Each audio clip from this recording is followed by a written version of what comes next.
Section 43B clause H काफ़ी problematic हो रहा है लोगों को इसके अंदर डिसअलाउंस पता करने में। ठीक है, मतलब डिसअलाउंस कब है नहीं है, तो हम लोग उसके बारे में जानेंगे कि 43B(H) क्या है। ठीक है, और कब डिसअलाउंस होगा, कब डिसअलाउंस नहीं होगा। तो सबसे पहले 43B का जो आया इंट्रोडक्शन हुआ तो कहा गया to promote timely payment to micro and small enterprises. Payment made to such enterprises has been included within the ambit of section 43B of the Act Wide Finance Act 2023 में ये clause insert किया गया। A new clause H has been inserted in section 43B of the Act to provide that any sum payable by the SSE to a micro or a small enterprise beyond the time limit specified in section 15 of which act? Micro, Small and Medium Enterprises Development Act 2006 shall be allowed as deduction, तभी allow होगा deduction के लिए only on actual payment. मतलब सबसे first point, actual payment पे ही allow होगा। आप as a creditor खड़ा करके अगर ये कहना चाहें कि क्रेडिटर है तो वो अलाउ नहीं होगा। समझ गए? Shall be allowed as deduction only on actual payment, मतलब कि जब तक आपने पेमेंट नहीं किया वो अमाउंट डिसअलाउ है। ठीक है, this is irrespective of the previous year in which the liability to pay such sum is incurred by the assessee according to the method of accounting regularly employed by him. कोई फर्क नहीं पड़ रहा आप कौन सा अकाउंटिंग फॉलो कर रहे हो। ठीक है, जब आप एक्चुअल पेमेंट करोगे तभी वो अलाउ होगा। समझ गए? मतलब जब भी आप एक्चुअल पेमेंट करो, जब हो सकता है वो लायबिलिटी पिछले सालों का हो, ठीक है, लेकिन आपने पेमेंट आज किया तो आज अलाउ होगा। समझ गए?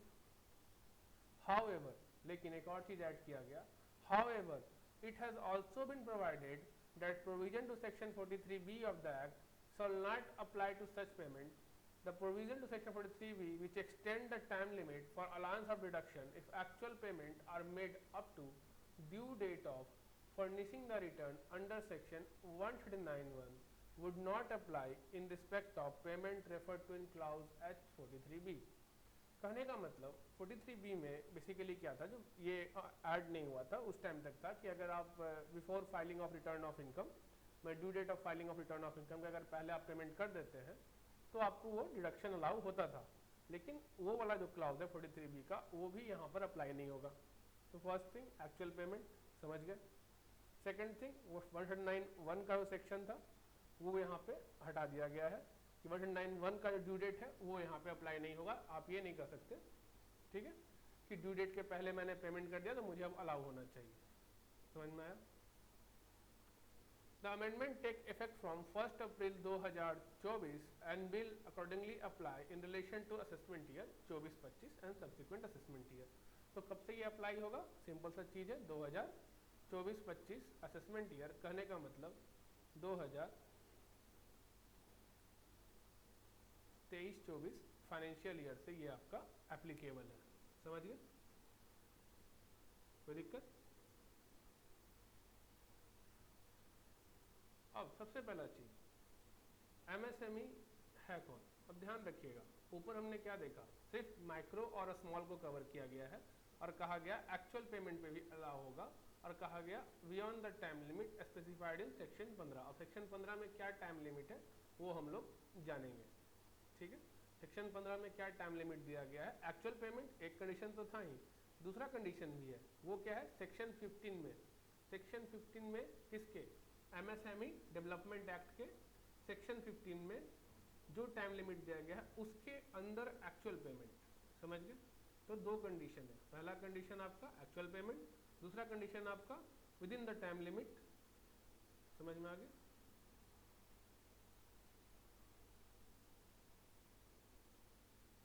तो आप यहाँ पे तीन चीज समझे अब तक, पहला तो एक्चुअल पेमेंट, दूसरा सेक्शन 15 MSME एक्ट के टाइम लिमिट के अंदर, तीसरा चीज 109(1) का जो ड्यू डेट है उसके पहले पेमेंट कर दिया, ये 43B का क्लाउज था, मैंने 43B में ये दिया गया था कि अगर आप ड्यू डेट के पहले पेमेंट करते हैं 43B का जो भी डिसअलाउंस है वो अलाउ होता था, लेकिन यहाँ पर वो अप्लाई नहीं होगा क्योंकि 43B का टाइम लिमिट सेक्शन 191 का ड्यू डेट था, लेकिन इसका टाइम लिमिट क्या है, सेक्शन 15 MSME एक्ट, समझ गए। तो इसका टाइम लिमिट सेक्शन 15 बताएगा, 43B नहीं बताएगा, समझ में आया।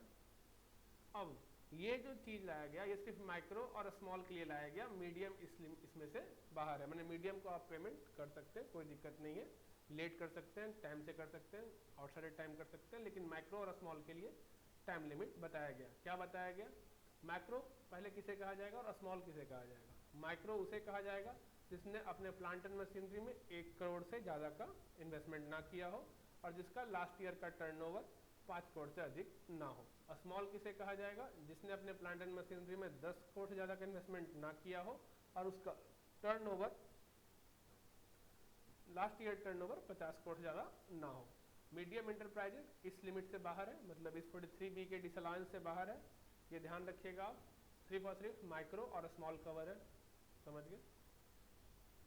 मीडियम में क्या है, जिसमें इन्वेस्टमेंट का प्लांट एंड मशीनरी 50 करोड़ का और लास्ट ईयर का टर्नओवर 250 करोड़ से कम हो। अब सेक्शन 15 क्या कहता है इसके बारे में जानेंगे, समझ गए। और जब हम सेक्शन 15 को जानेंगे तो हम समझेंगे 43B के अंदर जो डिसअलाउंस है उसका टाइम लिमिट क्या है, ठीक है। अब इंटरप्राइज का डिफिनेशन दिया गया है, एज इट इज आप पढ़ सकते हैं, कोई दिक्कत नहीं है। सेक्शन 15 क्या कहा, जो काफ़ी इंपॉर्टेंट है आपके लिए, सेक्शन 15 को जानना। सेक्शन 15 कहता है where any supplier supply any good और render any service to any buyer, the buyer shall make payment thereof on or before the date agreed upon between him and the supplier in writing, not exceeding 45 days, or where there is no agreement in this behalf before 15 days। समझ गए। कहने का मतलब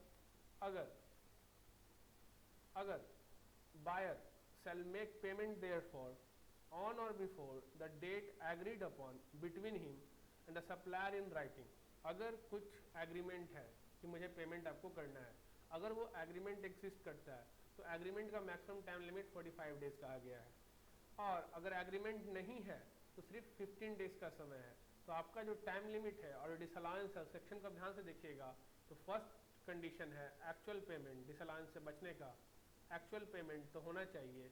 दूसरा condition है within time limit as per section 15, और section 15 कहता है आपको विद इन 45 डेज अगर एग्रीमेंट है तो, और अगर एग्रीमेंट नहीं है तो विद इन 15 डेज आपको पेमेंट करना है, समझ गए। तो आप ये ध्यान रखिएगा कि सिर्फ 45 डेज ही मार्केट में हल्ला है, लेकिन 15 दिन का भी है अगर एग्रीमेंट नहीं है तो, समझ गए। तो सेक्शन 15 मेन चीज़ है। तो आपको अब समझ में आ रहा होगा कि ये क्यों ऐसा कह रहा था कि 43B में जो एक कंडीशन है कि आप अगर ड्यू डेट के पहले, रिटर्न फाइलिंग के ड्यू डेट के पहले अगर पेमेंट कर देते हैं तो एक्सपेंसेस अलाउ हो जाता है, लेकिन ये जो H क्लाउज ऐड हुआ उसमें स्पेशली कहा गया कि ड्यू डेट के पहले पेमेंट करने का कोई मतलब नहीं है। यहाँ जो टाइम लिमिट है वो सेक्शन 15 बताएगा, ना कि 43B। 43B सिर्फ और सिर्फ डिसअलाउंस है ये बताएगा, लेकिन टाइम लिमिट क्या है पेमेंट करने का वो बताएगा सेक्शन 15 MSME डेवलपमेंट एक्ट 2006, ना कि 43B बताएगा। तो अब आपको टाइम लिमिट समझ में आ गया होगा और आपको माइक्रो और स्मॉल क्या है ये भी समझ में आ गया होगा, ठीक है। सप्लायर कौन है, बायर कौन है, एज इट इज आप लोग जानते हैं, कोई दिक्कत नहीं है, उसको समझाने की जरूरत भी नहीं है मुझे मेरे ख्याल से, ठीक है। एग्रीगेशन क्या बोला गया, if on a single PAN more than 1 unit, एक से ज़्यादा यूनिट अगर रजिस्टर्ड है, then all unit will be aggregated for arriving at investment and turnover. मतलब माइक्रो है, स्मॉल है कि मीडियम है, ये पता करने के लिए सिंगल पैन का जितना भी यूनिट है सबको एग्रीगेट करना पड़ेगा टर्नओवर इन्वेस्टमेंट जानने के लिए उसका, क्योंकि माइक्रो और स्मॉल का जो टर्नओवर और इन्वेस्टमेंट क्राइटेरिया था वो क्या होगा, ऑल इंडिया पैन बेसिस, समझ गए। मतलब एक यूनिट यहाँ है, एक यूनिट कहीं और है, एक यूनिट स्टेट बी में है, एक सी में है, एक डी में है, सबका टर्नओवर जोड़ा जाएगा, सबका investment in plant and machinery देखा जाएगा, उसके बाद पता किया जाएगा कि माइक्रो है कि स्मॉल है। डिसअलाउंस सिर्फ इन दोनों के लिए है, इसके लिए डिसअलाउंस नहीं है, ठीक है।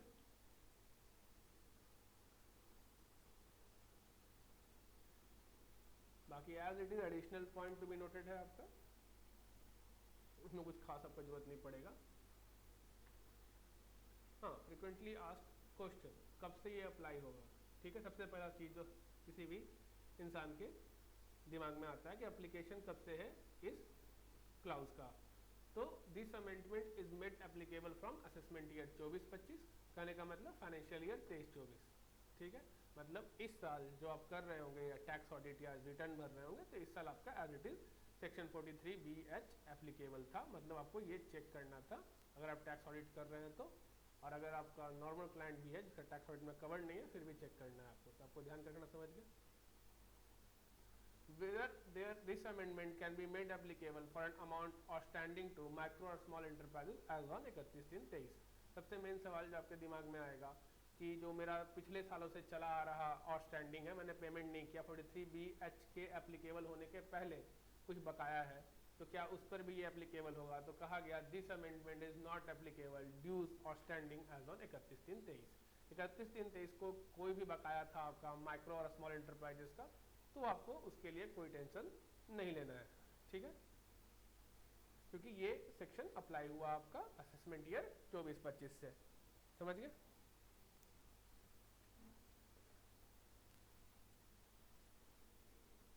उसके बाद to attract disallowance under section 43BH is it mandatory that suppliers should have registration under MSME act. सबसे मेन सवाल कि सर ठीक है, एक बंदे का 1 करोड़ से कम है इन्वेस्टमेंट, 10 करोड़ से कम है टर्नओवर, वो स्मॉल एंटरप्राइज माइक्रो एंटरप्राइज में फॉल करेगा कि नहीं करेगा। तो कहा गया सिर्फ ये होने से वो माइक्रो और स्मॉल नहीं माना जाएगा जब तक उसने रजिस्ट्रेशन नहीं ले रखा है। रजिस्ट्रेशन करने का मतलब उद्यम रजिस्ट्रेशन, ठीक है। तो सिर्फ वो और वो एंटरप्राइजेस जिसने रजिस्ट्रेशन ले रखा है माइक्रो और स्मॉल के अंदर, उद्यम के अंदर, ठीक है, सिर्फ वही कवर है। अगर आपने उद्यम रजिस्ट्रेशन नहीं ले रखा है तो डिसअलाउंस नहीं होगा उस सप्लायर को पेमेंट नहीं करने पे। अगर उस सप्लायर ने रजिस्ट्रेशन ले रखा है तभी डिसअलाउंस एप्लीकेबल होगा, समझ गए। Numerous enterprises now include their Udyam registration number on their invoices. क्यों डालते हैं? ताकि आपको पता चल सके कि मैं MSME हूँ, आपको मुझे पेमेंट विद इन 15 डेज, अगर एग्रीमेंट नहीं है तो, और एग्रीमेंट है तो विद इन 45 डेज आपको करना है, नहीं करिएगा तो डिसअलाउंस हो जाएगा, समझ गए। The MSME portal offer a convenient way to verify उद्यम registration। और वैसे बात है MSME portal पे जाकर के वेरीफाई कर सकते हैं कि उद्यम सही है कि नहीं। Therefore, when a supplier include their उद्यम registration number on invoices letterhead, it serves an indication that they have communicated their MSME status. It is the responsibility of supplier to intimate its registration to the buyer। सबसे important चीज, अगर मुझे supplier ने नहीं बताया कि वो registered है एज अ MSME, तो मुझे कैसे पता चलेगा। अगर मुझे ये नहीं पता चलेगा तो डिसअलाउंस भी एप्लीकेबल नहीं होगा। तो ये रिस्पॉन्सिबिलिटी कि वो MSME है और वो उस पर भी वो माइक्रो और स्मॉल है, ये किसका है? ये रिस्पॉन्सिबिलिटी सप्लायर का है कि वो बायर को बताए कि मैं माइक्रो और स्मॉल एंटरप्राइजेज हूँ, आपको मुझे पेमेंट विद इन 15 डेज, अगर एग्रीमेंट नहीं है तो, या फिर विद इन 45 डेज अगर एग्रीमेंट एग्जिस्ट करता है तो पेमेंट करना है, अन्यथा आपका डिसअलाउंस 43BH में हो जाएगा, समझ गए। तो वही कहा गया in absence of availability of information no disallowance can be made. तो अगर मुझे जानकारी नहीं है तो डिसअलाउंस नहीं होगा। पर इसका मतलब ये नहीं है कि आप इनकम टैक्स अगर नोटिस आया तो आप ये जाके बोलने लगे कि सर मुझे पता ही नहीं था, जब मुझे पता ही नहीं था डिसअलाउंस कैसे होगा, ठीक है। खैर वो एक ऑप्शन है आपके पास कि अगर डिपार्टमेंट डिसअलाउंस करता है तो आप ये बहाना मार सकते हैं कि मुझे पता ही नहीं था, ठीक है। अब ये डिक्लेरेशन का एक तरह का कह सकते हैं कि डिक्लेरेशन का आपका ये है, ठीक है। कैसा रहेगा? Name of company form, PAN number, we confirm that provision of the micro small and medium enterprise development act 2006 are applicable to us and our organization fall under the definition of, किसमें fall करेगा? Micro में, small में या medium में। मेरा उद्योग आधार number क्या है? None of the provision of this act is applicable to us. लेना अपना थोड़ा सिग्नेटरी साइन करेगा और इस तरह से डिक्लेरेशन देगा, समझ गए। कोई दिक्कत अब तक? तो अब तक हमने क्या जाना? अब तक हमने जाना कि 43BH के डिसअलाउंस को एक्टिव होने के लिए सबसे पहला चीज होगा एक्चुअल पेमेंट अगर नहीं हुआ तो, दूसरा होगा एक्चुअल पेमेंट हुआ लेकिन विद इन 45 डेज या विद इन 15 डेज नहीं हुआ तो, थर्ड चीज है MSME रजिस्ट्रेशन होना जरूरी है इस डिसअलाउंस को एप्लीकेबल होने के लिए। तो ये जो 3 पॉइंट है ये डिसअलाउंस का बेस है आपका 43BH का, समझ गए। और फोर्थ चीज हमने जाना कि मीडियम एंटरप्राइजेस पे एप्लीकेबल नहीं होगा, माइक्रो और स्मॉल पे सिर्फ एप्लीकेबल होगा 43BH, समझ गए।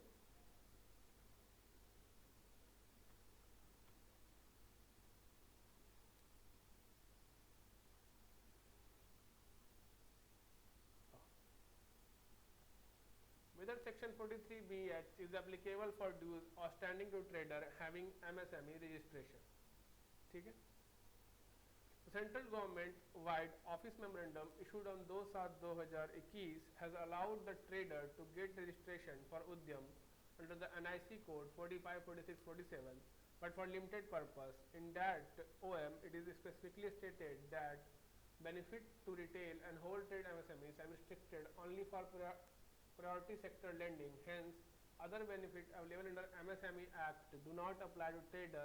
Incidentally, benefit of section 15 of MSME Act is not available to trader, and hence 43BH cannot be made applicable to due outstanding to trader. समझ गया? नहीं समझा? समझिए, सेक्शन 43BH क्या एप्लीकेबल होगा अगर ड्यू आउटस्टैंडिंग है ट्रेडर को। ट्रेडर कौन होता है आपको पता है? Trader, manufacturer, wholesaler, as usual trader having MSME registration, ठीक है। सेंट्रल गवर्नमेंट जो ऑफिस मेमोरेंडम इशू किया था 2/7/21 को, उसमें अलाउ किया था ट्रेडर को रजिस्ट्रेशन ले सकता है उद्यम के अंदर NIC कोड 45, 46 और 47 के अंदर, बट फॉर लिमिटेड पर्पस, ठीक है। In that office memorandum, it is specifically stated that benefit to retail and whole trade MSMEs have been restricted only for priority sector lending. Hence, other benefit available under MSME Act do not apply to trader. तो trader पे apply नहीं होता है, समझ गए। Resultantly, benefit of section 15 भी applicable नहीं होगा। सेक्शन 15 का बेनिफिट क्या था? वही विदिन 45 डेज और 15 डेज, ये एप्लीकेबल ट्रेडर पे नहीं होगा, समझ गए। तो जब ट्रेडर पे सेक्शन 15 एप्लीकेबल नहीं होगा तो section 43BH income tax act का भी एप्लीकेबल नहीं होगा। तो अगर कोई आउटस्टैंडिंग ट्रेडर का है, ट्रेडर का आउटस्टैंडिंग है, तो उसको विदिन 45 डेज पेमेंट करने का कोई जरूरत नहीं है। उसको आप पेमेंट नहीं भी करिएगा तो डिसअलाउंस एप्लीकेबल नहीं होगा, समझ गए। लेकिन अगर वो मैन्युफैक्चरर है, सर्विस प्रोवाइडर है, तो उस केस में आपका ये 43BH as it is applicable होगा। तो ट्रेडर करने का मतलब सिंपली दुकानदार जो हुआ, जो आपको क्या बोला जाए, ट्रेडर मतलब क्या समझाने कुछ है नहीं, ट्रेडर ट्रेडर है और क्या, समझ गए। तो ट्रेडर को पेमेंट आप कर सकते हैं, कोई दिक्कत। बियॉन्ड 45 डेज भी पेमेंट किया जा सकता है ट्रेडर को।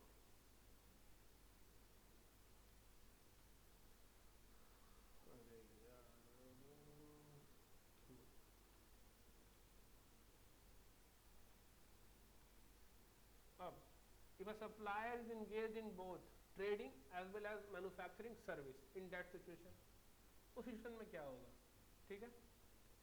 उस सिचुएशन में सेक्शन 43BH एप्लीकेबल हो जाएगा, समझ गया। अब समझ में आ गया, मतलब एक ट्रेडर या होलसेलर दोनों उसमें कवर है, ठीक है। इन पर 43BH एप्लीकेबल नहीं होता है, ठीक है। मतलब इनको आप पेमेंट बियॉन्ड 45 डेज भी कर सकते हैं, बियॉन्ड 15 डेज भी कर सकते हैं, आफ्टर फाइलिंग ऑफ रिटर्न भी कर सकते हैं, कोई डिसअलाउंस नहीं है, ठीक है। ये आपका एज इट इज क्रेडिटर में खड़ा रह सकता है। लेकिन अगर एक ट्रेडर सर्विस प्रोवाइडर भी है, या एक ट्रेडर मैन्युफैक्चरर भी है, या फिर एक होलसेलर सर्विस प्रोवाइडर भी है, या एक होलसेलर मैन्युफैक्चरर भी है, तो उस केस में अगर वो सर्विस प्रोवाइडर और मैन्युफैक्चरर भी है तो 43BH as it is applicable होगा, ठीक है, समझ गए। तो how year end provision will be dealt with for disallowance under section 43BH as per section 15 and section 2B of MSME act 2006, payment must be made within 15 to 45 days from the actual delivery of goods or service. Hence, for any provision made for which actual delivery of goods or service does not take place till the end of year, no disallowance can be made under section 43BH. कहने का मतलब अगर आपने actual delivery नहीं किया good service का, ठीक है, बुक्स में रिकॉर्ड हो चुका है लेकिन एक्चुअल डिलीवरी नहीं हुआ है। जब एक्चुअल डिलीवरी नहीं हुआ है तो ऑब्वियस सा बात है आपका बायर आपको पेमेंट नहीं करेगा। तो क्या उस केस में भी डिसअलाउंस होगा बायर के हाथ में? तो नहीं, उस केस में डिसअलाउंस नहीं होगा, क्योंकि जब तक एक्चुअल डिलीवरी ना हो गुड्स और सर्विस का तब तक 15 डेज 45 डेज का प्रोविजन एप्लीकेबल होता नहीं है। जब एक्चुअल डिलीवरी हो जाएगा उसके बाद अगर 15 दिन या 15 दिन बीत चुका और पेमेंट रिसीव नहीं हुआ है तब वो डिसअलाउंस एप्लीकेबल होगा। समझ गए?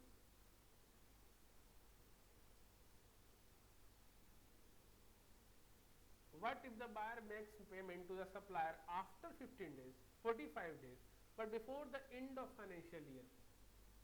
कहने का मतलब, ठीक है, एक्चुअल पेमेंट करना, सर मैंने एक्चुअल पेमेंट किया लेकिन 15 डेज के बाद किया या 45 डेज के बाद किया, एज द केस में भी, बट फाइनेंशियल ईयर खत्म होने के पहले कर दिया, ठीक है। In such a situation deduction can be claimed in same financial year as payment is made in the same year. तो ऐसा नहीं है कि आपको डिसअलाउंस किया ही है, आप क्लेम कर सकते हैं, कोई दिक्कत नहीं। तो कहने का मतलब ये हुआ, अब जो क्लियरिटी आ रहा है आगे पढ़ते पढ़ते, तो एक्चुअल पेमेंट अगर हो गया विद इन फाइनेंशियल ईयर तो उस केस में डिसअलाउंस एप्लीकेबल नहीं होगा, ठीक है। भले ही पेमेंट 45 डेज के बाद हुआ हो, भले ही पेमेंट 45 डेज के बाद हुआ हो, लेकिन with in financial year payment हो गया था, मैंने फाइनेंशियल ईयर खत्म होने के पहले, 23-24 खत्म होने के पहले, 31 मार्च 2024 से पहले पेमेंट हो गया था, तो उस केस में डिसअलाउंस एप्लीकेबल नहीं होगा। समझ गए? In such a situation reduction can be claimed in same financial year as payment is made in same year. समझ गए? अब आता है can disallowance be attracted under section 43BH for dues और standing in relation to capital expenditure. ठीक है, section 43B read as not withstanding anything contained in any other provision of the act, reduction otherwise allowable under this act in respect of. It is clear from above that 43B can be made applicable only to those deduction which is otherwise available under Income Tax Act. Capital expenditure is not an allowable expense under the Income Tax Act. Hence, no disallowance will be attracted under section 43BH for due outstanding in respect of capital expenditure. कहने का मतलब, अगर आपने plant and machinery खरीदा है, heavy खर्चा, capital expenditure है, उस केस में अगर आपने पेमेंट नहीं किया है तो डिसअलाउंस अट्रैक्ट नहीं होगा, तो डिसअलाउंस अट्रैक्ट नहीं होगा। समझ गए? मतलब प्लांट एंड मशीनरी या हैवी मशीनरी या जो भी मतलब जिसमें ज़्यादा खर्चा हुआ है, कैपिटल एक्सपेंडिचर है, उस केस में आपका 43BH अलाउ, माने कि जो एक्सपेंस कैपिटलाइज हुआ आपके बैलेंस शीट में, समझ गए, जो एक्सपेंस आपके बैलेंस शीट में कैपिटलाइज होता है, ठीक है, उसका अगर आपने पेमेंट नहीं किया है एज पर सेक्शन 15 तो भी डिसअलाउंस अट्रैक्ट नहीं होगा 43BH में। ठीक है, ये आपका इस केस में हुआ था। ठीक है, What if the buyer makes payment to the supplier after 45 days but before filing the return of income? अभी हमने ऊपर देखा after 15 or 45 days but before the end of financial year, माने फाइनेंशियल ईयर खत्म होने के पहले। अब हम देखने वाले हैं बायर ने पेमेंट तो किया लेकिन फाइनेंशियल ईयर खत्म होने के बाद और रिटर्न फाइलिंग के पहले किया, तो उस केस में 43BH एप्लीकेबल होगा कि नहीं होगा। As per the amendment made in the first provision section 43B, the benefit of the first provision will not be available for due to micro and small enterprises. Hence, though payment is made before filing of return of income, reduction can only be claimed in the year in which actual payment is made and not in the year of accrual. तो उस case में कहा गया, जैसे कि 43B का section था, कहा था कि अगर आप ड्यू डेट के पहले पेमेंट कर देते हो तो अलाउ पिछला साल ही होगा, ठीक है, जिस साल का अक्रूवल है। लेकिन यहाँ पर चेंजिंग है और कहा गया अगर आपने विद इन 15 डेज पेमेंट नहीं किया या within 45 days as the case में पेमेंट नहीं किया, लेकिन आपने पेमेंट किया, कब किया? 31/3/24 के खत्म होने के बाद किया, मतलब मान लीजिए आपने 4 अप्रैल को किया, ठीक है, तो अब ये जो खर्चा है अलाउ होगा, ऐसा नहीं है कि अलाउ नहीं होगा, पेमेंट होने पे अलाउ होगा, जब एक्चुअल पेमेंट होगा तो अलाउ होगा, भले बियॉन्ड 15 डेज हो, बियॉन्ड 45 डेज हो, पेमेंट हुआ है तो अलाउ होगा। ठीक है, डिसअलाउ कब होगा? डिसअलाउ तभी होगा अगर आपका पिछला साल आपने जिस साल अप्रूवल उस साल पेमेंट नहीं किया तो डिसअलाउ होगा। ठीक है, 4/4/24 को किया, तो अब ये जो एक्सपेंडिचर है ये जो आपको अलाउ होगा 24-25 फाइनेंशियल ईयर में अलाउ होगा। कहने का मतलब 25-26 असेसमेंट ईयर में आपको अलाउ हो जाएगा, लेकिन आपको 23-24 में अलाउ नहीं होगा। तो अब तक जो आपने समझा, आपने ये समझा फर्स्ट थिंग एक्चुअल पेमेंट होना जरूरी है, ठीक है। सेकंड थिंग, अगर actual payment with in 45 days, within 15 days नहीं होता तो डिसअलाउंस होता है। लेकिन अगर आपने before the end of financial year in which the expense approve, जिस साल वो खर्चा अप्रूव हुआ, अगर उस साल आपने पेमेंट कर दिया तो सेम फाइनेंशियल ईयर में ही एक्सपेंस अलाउ होगा। लेकिन अगर आपने before due date of filing of return of income payment किया, तो 43B का वो जो क्लाउज था, मतलब वो जो प्रोविजन था कि आप ड्यू डेट के पहले पेमेंट कर दो तो अलाउ हो जाएगा एक्सपेंस पिछले ही साल, ऐसा नहीं होगा। फिर क्या होगा उस केस में, the year in which, financial year in which you make the payment, उस फाइनेंशियल ईयर में अलाउ होगा। समझ गए, जिस फाइनेंशियल ईयर में आप पेमेंट करेंगे उस फाइनेंशियल ईयर में अलाउ होगा, ठीक है। अब प्रिजम्पटिव टैक्सेशन जो ऑप्ट कर रहे हैं, क्या उन पे भी 43BH अलाउ होगा, पूछा गया, ठीक है।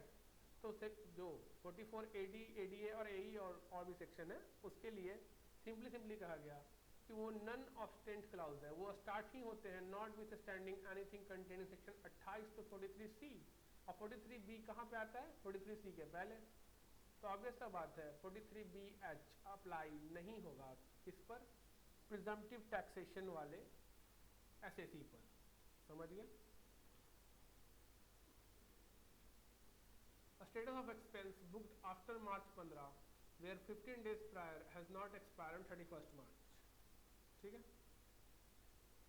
नहीं समझे, कहने का मतलब अब सर एक चीज बताइए, हो सकता है ना, हो सकता है कि मैंने 25 मार्च को गुड्स डिलीवर हुआ मेरे को, या सर्विस रिसीव हुआ मेरे को 25 मार्च 2024 को, तो सर 25 मार्च 2024 से 15 डेज भी जोड़े तो वो नेक्स्ट फाइनेंशियल ईयर में फॉल करता है। तो क्या उस केस में भी डिसअलाउ करिएगा, या 45 डेज भी जोड़े, एग्रीमेंट है तो 45 डेज जोड़े तो वो नेक्स्ट फाइनेंशियल ईयर में फॉल करता है। और आपका कहना है कि अगर मैं नेक्स्ट फाइनेंशियल ईयर में पेमेंट करूंगा तो नेक्स्ट फाइनेंशियल ईयर में अलाउ होगा, अगर मैं इस फाइनेंशियल ईयर में पेमेंट कर दूंगा बियॉन्ड 15 डेज, बियॉन्ड 45 डेज में अगर पेमेंट कर दूंगा तो अलाउ होगा, ऐसा नहीं डिसअलाउ हो जाएगा, ठीक है। अगर मैंने पेमेंट किया है तो अलाउ होगा, ऐसे डिसअलाउ होने लगा कि 45 डेज में नहीं किया डिसअलाउ हो गया तो आदमी भूखा मर जाएगा, ठीक है। तो डिसअलाउंस अलाउ होगा, अगर आपने पेमेंट किया है तो अलाउ होगा, नो डाउट। बियॉन्ड 45 डेज किया है तो भी अलाउ होगा, ठीक है। लेकिन सवाल यहाँ पे जो अटका, वो सवाल ये अटका कि 25 मार्च को मैंने गुड मेरे को डिलीवर हुआ, अब 25 मार्च से सर 15 दिन भी फाइनेंशियल ईयर के बाद पड़ता है, 45 डेज भी फाइनेंशियल ईयर खत्म होने के बाद पड़ता है, तो उस केस में क्या होगा, ठीक है। Any sum payable by the SAC to micro or small enterprises beyond the time limit specified in section 15, ठीक है। Memorandum explaining provision to the Finance Bill 2023 clarified as under section 15 of MSME Act mandate payment to macro or small enterprises within the time as per the written agreement, which cannot be more than 45 days. If there is no such written agreement, the section mandated payment shall be made within 15 days. So the proposed amendment section 43B of the Act will allow the payment reduction only on payment basis. It can be allowed on accrual basis only if the payment is within the time mandate. समझ गए, नहीं समझे, करने का मतलब अगर आपने with in 45 days, within 15 days payment कर दिया तब तो क्या, तब तो माना जाएगा एक्रूवल बेसिस पे अलाउ, एक्रूवल क्या पेमेंट हो ही गया तो पेमेंट बेसिस मान लिया जाए। लेकिन अगर इस टाइम लिमिट में नहीं किया तो पेमेंट बेसिस पे अलाउ होगा, यही कहा गया, ठीक है। Thus, the proposed amendment section 43B of the Act will allow the payment as deduction only on payment basis. Payment basis पे फिर अलाउ होगा अगर आपने विद इन 15 डेज या विद इन 45 डेज नहीं किया। इतना कंफ्यूज करने की जरूरत नहीं था, सिंपल समझना था कि ऑन पेमेंट बेसिस अलाउ होगा। क्या मतलब, अगर मैं विद इन 45 डेज पेमेंट कर ही दूंगा तो पेमेंट तो हो ही गया ना, विद इन 15 डेज अगर पेमेंट कर ही दूंगा विद इन पेमेंट हो गया, जब पेमेंट हो गया तो ऑन पेमेंट बेसिस ही है। सिंपल टर्म अगर सिंपल लैंग्वेज में कहे तो आपको डिडक्शन अलाउ होगा अगर आपने पेमेंट किया। बस ध्यान रखना अगर फाइनेंशियल ईयर के एंड होने से पहले पेमेंट किया तो उस फाइनेंशियल ईयर में अलाउ हो जाएगा, अगर फाइनेंशियल ईयर के एंड होने के बाद पेमेंट किया तो फिर नेक्स्ट फाइनेंशियल ईयर अलाउ होगा, मतलब जिस फाइनेंशियल ईयर आप पेमेंट करेंगे उस फाइनेंशियल ईयर में अलाउड होगा, ठीक है। लेकिन जो यहाँ पे प्रॉब्लम आया 25 मार्च वाला केस जो मैंने कहा। Therefore, if any sum remain payable to macro or small enterprises at year end but paid in next year within the time limit, लेकिन नेक्स्ट ईयर आपने विद इन टाइम लिमिट पे कर दिया, तो फिर उस केस में तो ये जो सेक्शन है जो 45 दिन और 5 दिन का अप्रूवल का जो सेक्शन है, ये सिर्फ और सिर्फ तभी फायदेमंद है आपके लिए, मैंने काम देगा आपको जब आप ये 20 मार्च को ट्रांजेक्शन कर रहे होंगे, समझे? 20 नहीं 21 मार्च से 15 दिन, हाँ 21 मार्च को जब आप ट्रांजेक्शन करिएगा ना 21 मार्च को, वहाँ पे ये सेक्शन अप्रूवल बेसिस अप्लाई कर पाएगा, क्योंकि तब ये बोलेगा 15 डेज हो गया सर 1 अप्रैल, ठीक है 15 डेज सर 1 अप्रैल मैंने बियॉन्ड हो गया, ठीक है। अगर मैंने 1 अप्रैल को सर पेमेंट किया फिर भी मुझे इस साल अलाउ होगा, ना कि अगले साल, नहीं समझे? Therefore, if any sum remain payable to macro or small enterprises at year end but paid in next year within time limit क्या within 15 days, within 45 days, then same shall be allowed in the year of occurrence. If there is delay beyond the time limit, then as it is on actual payment basis. समझ गए? Then such payment will be allowed only in the year of payment, even if payment made before ITR applicable SSC, because benefit of first provision is not available with respect to payment to macro or small enterprises. तो यहाँ simply term में ये कहना है कि अगर आपने agreement year मैंने फाइनेंशियल ईयर खत्म होने के समय में कभी आपका ट्रांजेक्शन हुआ है, तो उस केस में आपको अप्रूवल बेसिस पे मिल जाएगा। तब ये जो सेक्शन है ना 15 दिन और 10 दिन का जो अप्लीकेबल होता है, ये तभी सिर्फ काम करेगा। वहाँ पे अगर आप 45 डेज के विदिन पेमेंट कर देंगे तो आपको जो फाइनेंशियल ईयर खत्म हुआ है उसी में मिल जाएगा रिडक्शन, ठीक है। अन्यथा ये as it is payment basis का सेक्शन है, अगर आपने पेमेंट किया है उस साल आपको अलाउ होगा, ठीक है।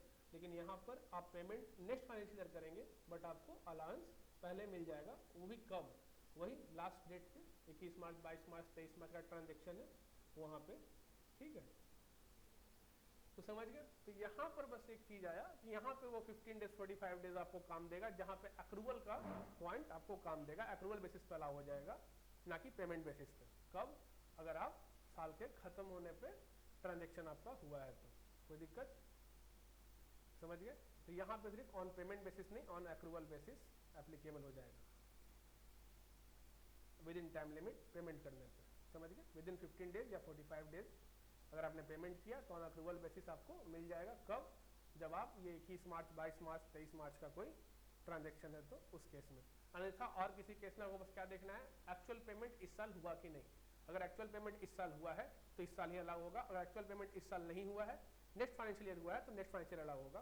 सिर्फ इस केस में ऐसा आपके पास पॉसिबिलिटी होगा जहां आपको अप्रूवल बेसिस पे होगा, और वो कैसे होगा समझ गए? क्यों? क्योंकि आपके पास 15 दिन और 45 दिन का समय था, आपने payment with in time limit कर दिया है, तो क्योंकि आपने payment with in time limit कर दिया, सेक्शन कहता है कि विद इन टाइम लिमिट अगर किया है एक्चुअल पेमेंट तो वो पिछला साल ही अलाउ हो जाएगा जिस साल का वो खर्चा था, ठीक है। अगर डिस्प्यूट हो गया तो क्या होगा, ठीक है। There may be a situation where the buyer make any objection in writing regarding acceptance of goods or service within 15 days from the day of delivery of goods or rendering of services. Then what would happen? In that case, as per MSME Act, day on which such objection is removed by the supplier shall be treated as day of acceptance, and the payment has to be made before the appointed day. It will be day following immediately after the expiry of period of 15 days from the day of acceptance. ठीक है। अगर कुछ झगड़ा हो गया, झगड़ा जब समाप्त हो जाएगा वहां से दिन जोड़ना है, समझ गए? 15 दिन आ गया समझ में?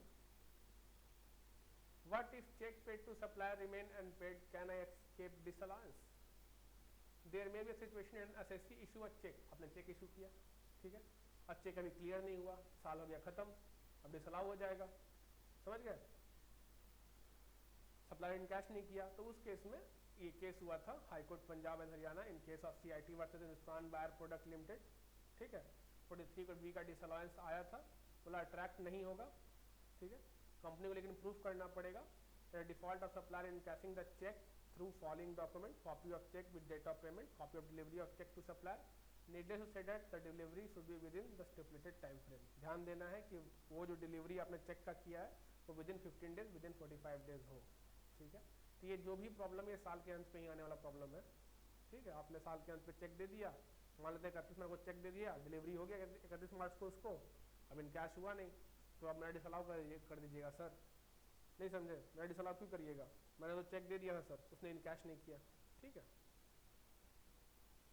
तो अब जो आपको क्रक्स जो हुआ, क्रक्स क्या हुआ, फर्स्ट थिंग एक्चुअल पेमेंट पे अलाउ होगा, ठीक है, एक्चुअल पेमेंट पे अलाउ होगा, भले ही payment beyond 15 days beyond 45 days हो रहा है, कोई डिसअलाउंस नहीं है, ठीक है। अगर मैंने सेम फाइनेंशियल ईयर पेमेंट कर दिया है तो अलाउ होगा। तो अगर कोई आपका ऑडिटर या कोई भी डिसअलाउ करता है तो आप उसको बता सकते हैं कि सर मैंने एक्चुअल पेमेंट पिछला साल ही कर दिया था, जिस साल का खर्चा था, जिस साल के पीएल में मैंने जिस साल के पीएल में मैंने सर खर्चा बुक किया है, उसी साल के पीएल में मैंने उसी साल के जिस साल का पीएल उसी साल में मैंने पेमेंट कर दिया है, ठीक है, तो सर अलाउ है, आप डिसअलाउ नहीं कर सकते। भले मैं beyond 45 days beyond 15 days payment कर रहा हूँ, but before the end of financial year मैं पेमेंट कर रहा हूँ, इसलिए अलाउ होगा। हाँ, लेकिन आपने अगर after the end of financial year payment किया है तो फिर वो नेक्स्ट फाइनेंशियल ईयर से अलाउ होगा, समझ गए। तो ध्यान रखने के लिए, अगर मैंने 31 मार्च 2024 तक भी अगर पेमेंट कर दिया है तो अलाउ होगा। अगर मेरा ट्रांजैक्शन बाय द वे 25 मार्च 26 मार्च ऐसा वाला केस था, तो उस केस में अगर मैंने पेमेंट नेक्स्ट फाइनेंशियल ईयर में किया है, लेकिन within 15 days, within 45 days from date of delivery of goods, from date of rendering of services अगर कर दिया है तो भी अलाउ होगा। मैंने नेक्स्ट फाइनेंशियल ईयर में पेमेंट करने पे भी अलाउ होगा, विद इन टाइम लिमिट अगर किया है तो, समझ गए, कोई दिक्कत। तीसरा, अगर मैंने पेमेंट किसी कारणवश नहीं किया है तो उस केस में फिर वो नेक्स्ट फाइनेंशियल ईयर अलाउ होगा, इस फाइनेंशियल ईयर में वो डिसअलाउ हो जाएगा। तो आपको क्या ध्यान रखना है कि मैंने पेमेंट कर दिया है, अगर मैंने पेमेंट कर दिया है तो मुझे अलाउ होगा, ठीक है।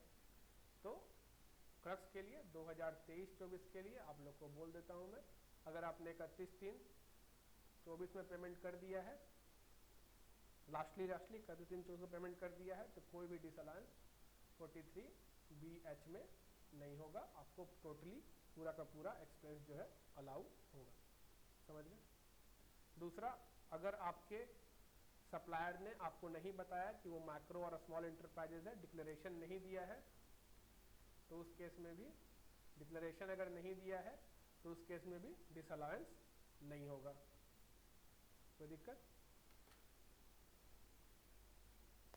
तो चलिए समझ गए।